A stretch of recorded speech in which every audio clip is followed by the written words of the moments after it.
Igualdad real entre hombres y mujeres.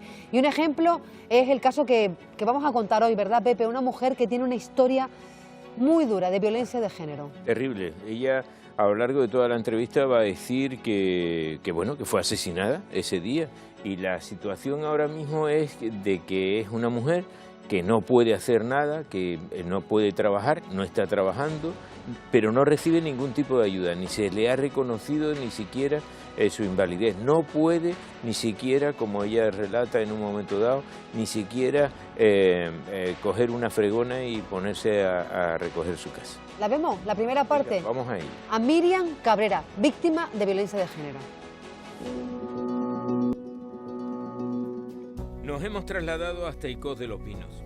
Estamos frente a la casa de Miriam Cabrera, una mujer que en el 2020 se libró de la muerte por muy poco y con la que hablaremos en el día de hoy de sus vivencias y de sus avatares, porque a pesar de que lo ha contado muchas veces, sigue sorprendiendo su relato. Miriam Cabrera García, ella tiene 39 años, nació en 1983 en Santa Cruz de Tenerife. Y bueno, de alguna manera saltó a los medios de comunicación con una agresión que sufrió el 11 de marzo del 2020, poco antes de la pandemia y de que nos confinaran a todos, ¿no, Miriam? 2 días antes, gracias. 2 días antes, justo. ¿Qué le pasó? Mi caso no fue una agresión, mi caso fue un asesinato y se calificó como tentativa de asesinato por la audiencia provincial. Había un maltrato previo que yo no supe identificar, por eso es uno de los motivos por los que me parece importante difundir, porque yo tenía estereotipado que el maltrato es el hombre que te insulta, que te agrede física o verbalmente, que te hace sentir miedo, que te amenaza, y el maltrato es una palabra más amplia. Los celos obsesivos, el control, el creer que eres propiedad de otra persona, el aislarte de tus amigos, de tu familia, de tus aficiones, no permitir que estudies, también es maltrato. Mi relación en total duró 7 meses. Los últimos 2 meses fueron de convivencia digamos incluso forzada, porque yo me acababa de comprar un piso, él no estaba trabajando, no podía asumir el alquiler que estaba pagando y digamos que de alguna manera, con chantaje emocional, diciendo soy tu pareja, no, pues claro, no lo ibas a dejar en la calle. Entonces acordamos que hasta que él pudiera conseguir un trabajo, viviría conmigo en mi casa, pues bueno, era mi pareja, no lo iba a dejar en la calle. Y se encuentra con una agresión que pone en peligro su vida, que de alguna manera, pues, como usted dice, fue tratado de asesinato, ¿no? Y que le supone unas heridas muy graves. Heridas físicas y heridas emocionales. Que las físicas se dice que son las primeras que se curan, en mi caso todavía se están curando, todavía estoy pendiente de más operaciones, tengo unas limitaciones diarias, tengo afectado un pulmón, cansancio crónico, a consecuencia de todo lo que ha derivado en sí, las puñaladas, las operaciones, los tromboembolismos que he tenido. Y a nivel psiquiátrico, sigo en tratamiento psiquiátrico, es difícil convivir con esto y me agarro a pensar que si no se llega a normalizar y no te llegas a curar de esto, sí por lo menos puedes aprender a convivir con esto. Esta persona no la conocía de hacía 5 o 6 meses, yo a esta persona la conocía de mi infancia, hacía como 23 o 24 años que yo lo conocía. Y juega también en tu contra, porque es una persona con la que has tenido amistad durante años y una de las frases que más mata fue la que a mí se me pasó por la cabeza: a mí no me va a pasar. Él quería pretender controlar mis comunicaciones, que yo quedara con mi madre, que yo quedara con mis amigos, y por mi negativa era por lo que se creaba el conflicto, no fue porque yo me dejara dominar en este caso. ¿Y usted veía venir ese 11 de marzo? En absoluto. En absoluto, y seguramente tuve todas las señales de alarma delante, seguro. Ahora miro hacia atrás y veo que sí, habían unos neones rojos encendidos que en aquel momento no fui capaz de ver. Ese 11 de marzo la discusión se desencadena porque él no trabajaba, él vivía de mí, yo lo mantenía, incluso el teléfono móvil que él llevaba era un teléfono que había comprado yo y una línea que estaba a mi nombre y que pagaba yo. Entonces, como estaba asociado a mi teléfono empezaron a llegar unos correos sobre unos créditos personales que estaban solicitados a mi nombre. Yo me pongo a investigar y esos créditos fueron solicitados desde el terminal que él llevaba, tratando, digamos, de cometer algún tipo de fraude en mi nombre. Afortunadamente esos préstamos no llegaron a nada. Comer con mi madre era un problema, acariciar a la gata era un problema, porque era tiempo que yo no le estaba dedicando a él. Junto con esto que pasó de los créditos que me llegó en la notificación, fue el día que yo dije hasta aquí.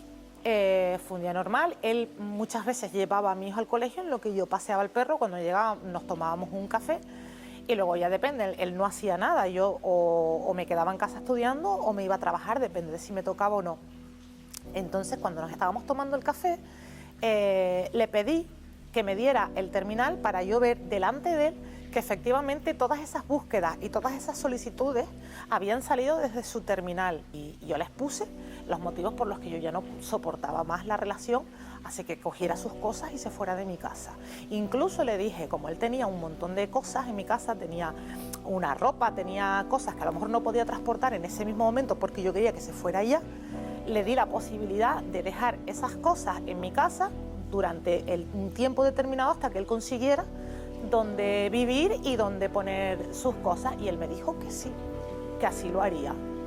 Yo me voy al baño, estaba sentada en el váter y la puerta se abre con un estampido, pero vamos, segundos. Yo la imagen que tengo es de oír el estampido y ver un cuchillo clavado aquí en el pecho. Nada más, no tuve tiempo de reaccionar, no me lo vi venir, no lo esperaba. De hecho, o sea, mientras estaba siendo asesinada, no me podía creer que me estaban asesinando.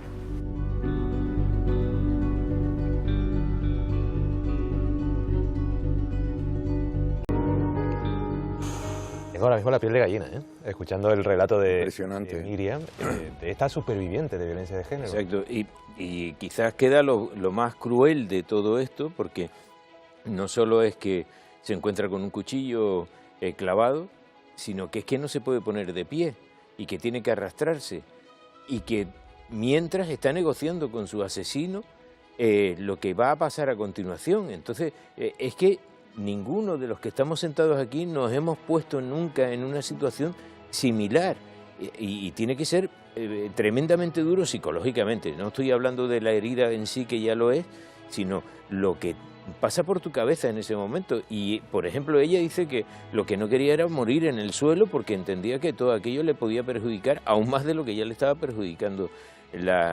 Y todavía viene una segunda agresión que quizás sea todavía más dura. Lo cuenta, ¿verdad? Vamos a escucharlo, porque nos hemos quedado todos, de verdad, estupefactos escuchando solo el avance de lo que van a ver ahora. Fíjense. Bueno, ¿y cómo vive esas horas, Miriam? Porque estamos hablando entre las 11 y las 2 de la tarde, usted está bastante malherida y sin embargo se mantiene ahí. No sé qué estaba esperando. Yo la muerte. Vives durante 3 horas y media un asesinato. Tratas de negociar con alguien que está dispuesto a matarte y que de hecho te está matando. Tratas de negociar tu vida. De hecho, el negocio era la única arma que yo tenía. Yo no me podía ni siquiera mantener en pie. El diálogo era lo que yo podía utilizar para primero tratar de hacerle bien que estaba mal, que iba a tener unas consecuencias, que el hecho de matarme no iba a solucionar sus problemas. Él, bueno, me aseguraba de que si yo no era para él, por supuesto no iba a ser para nadie. Tu cerebro se niega a creer que te vas a morir. O sea, tú sabes que te vas a morir, pero tu cerebro se aferra a que no sea así. Pero tú ves las pruebas, tú ves la cantidad de sangre que hay por fuera. Yo recuerdo de los pensamientos absurdos que tuve también, recuerdo ver la sangre y pensar, esto es incoherente. O sea, si eso que estoy viendo no está dentro de mí, significa que yo estoy muerta. ¿Y usted pensó en algún momento que había una vuelta atrás? Es decir, de que esto de alguna manera se podría reconducir, que usted iba a vivir. Lo pensé durante, pues no recuerdo, la primera hora, las primeras 2 horas, y luego ya entiendes que no va a ser así. Hubo un momento en el que yo traté de escapar, incluso arrastrándome llegué hasta la puerta. Solamente tenía una puñalada en ese momento, estaba muy débil ya. Él me coge por el pelo, me vuelve a dejar encerrada en casa, me va dando patadas y puñetazos hasta llevarme a la cocina, donde me vuelve a apuñalar otra vez, y yo me quedo ya tirada en el pasillo y bueno, llega un momento en el que tú ya sabes que te vas a morir. Dentro de lo triste que me parecía, ya no por mí, porque tú te mueres y ya está, pero pensaba, tengo un hijo y yo pensaba que lo iba a ver crecer, que ese es el fin de tener un hijo, verlo crecer, ayudarlo a ser un hombre, a formarse. Soy la única hija de mi madre y empiezas a sentir no solo tu tristeza, sino la tristeza de los demás. Desde mi cama, que aparte que yo pensaba que iba a estar más cómoda en una cama que en el suelo, daba de frente a un balcón donde hay un árbol muy, muy bonito en la plaza de San Francisco, árbol que por cierto a día de hoy es mío, que el alcalde me lo regaló el 25 de noviembre del mismo año, el 2020, y yo, ya que sabía que me iba a morir, por lo menos mi última visión quería que fuera bonita, un árbol que estaba en aquel momento florecido con unas flores violetas muy bonitas, y él fue, digamos, el único momento en el que tuvo algo de piedad. Y como yo no podía llegar sola hasta la cama, me dijo que sí, que él me iba a ayudar, que me tenía que dar la vuelta para tratar de incorporarme con los brazos y que él me iba a levantar por detrás. Y esto es así. Yo trato de incorporarme por los brazos y en vez de notar la presión en mis brazos, lo que noto es como tira de mi pelo y me corta el cuello. La persona que hizo todo esto la condenaron a años de prisión y a pagar una indemnización, tanto a usted como a la administración, a cuenta de los servicios médicos que le prestaron, ¿no? Que supongo que son algo más de 80.000 euros, y a usted una indemnización. ¿Usted ha llegado a cobrar esa indemnización? No. ¿Hoy de qué está viviendo, por ejemplo? De mi madre. Por eso yo no estoy sacando comida de los contenedores de basura.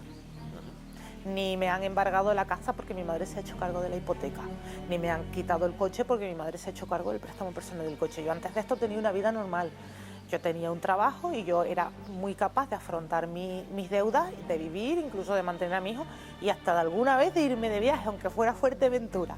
Tenía una vida normal, claro, cuando a ti te pasa esto, tú no tienes 200.000 euros en el banco pensando, oye, tan igual me asesinan y me voy a ver sin trabajo. ¿De las secuelas de aquellas heridas, Miriam, le ha quedado algo que le impida trabajar en algo? No soy capaz de ponerme yo sola los zapatos. No puedo realizar actividades cotidianas como escurrir una fregona.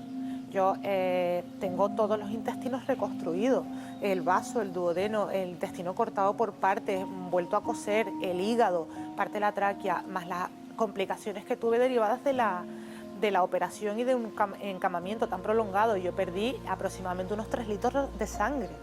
A mí me tuvieron que estar haciendo transfusiones varios días, he tenido trombos, he tenido un montón de afecciones y ahora estoy llena de hernias desde aquí arriba hasta aquí abajo, en lista de espera para otra operación, me tienen que cerrar la pared abdominal. Cuando no soy capaz de ponerme yo sola los zapatos, pues ¿qué trabajo puedo desarrollar? Cuando yo me despierto al mes de mi asesinato, no conozco el mundo que existe, o sea, hacía un mes que había un estado de alarma. ¿Dónde estaba mi madre? ¿Por qué nadie me puede tocar? ¿Por qué no está mi madre? ¿Dónde estoy? ¿Estoy muerta? ¿Estoy viva? De hecho, la primera semana que me despierto, a consecuencia del tromboembolismo pulmonar, ni siquiera puedo hablar. O sea, estoy yo sola con mis pensamientos. Lo único que recuerdo es haber sido asesinada. Y a día de hoy veo que hay mucha gente, o mujeres, que siguen viviendo con esa culpa, que siguen viviendo con esa vergüenza, incluso al punto de ni siquiera compartir episodios de violencia machista con sus propios familiares. Y me da mucha rabia que haya gente que viva con culpa y con vergüenza por algo de lo que no lo tiene para nada. ¿Usted tiene miedos ahora? ¿Tiene más miedos que antes? Tengo miedos irracionales y sin embargo para otras cosas he perdido totalmente el miedo. Yo he montado siempre a caballo, por ejemplo, y siempre he tenido, o sea, es como una fobia, es como un amor-odio. Siempre he tenido miedo a caerme. Ahora es una cosa que realmente, incluso el COVID, que estoy vacunada, en casa estamos todos vacunados, es una cosa en la que, o sea, de alguna manera es como si me sintiera inmortal, que no es así, hay que tomar precauciones, hay que tener cuidado, pero digamos que hay muchos miedos en mí que han desaparecido. Sin embargo, sí he desarrollado miedos irracionales. Por ejemplo, estoy en mi casa y pienso, bueno, mi hijo va a llegar de clase, tan igual deberíamos de elaborar un plan por si acaso hay un asesino en mi casa, que mi hijo lo sepa antes de venir. Ese tipo de miedo es que suena cuanto menos a película de terror o a ficción, pero claro, es que lo viví. Sorprendente y muy triste. Un día tuvo que luchar por no morir y y hoy sigue adelante buscando que la administración le reviva su expediente y le reconozca la situación en la que ha quedado. Vive económicamente gracias a su madre y es tan dependiente que se le rayan los ojos cuando habla de la misma. ¿Quién ganará? ¿El sentimiento humano o la burocracia?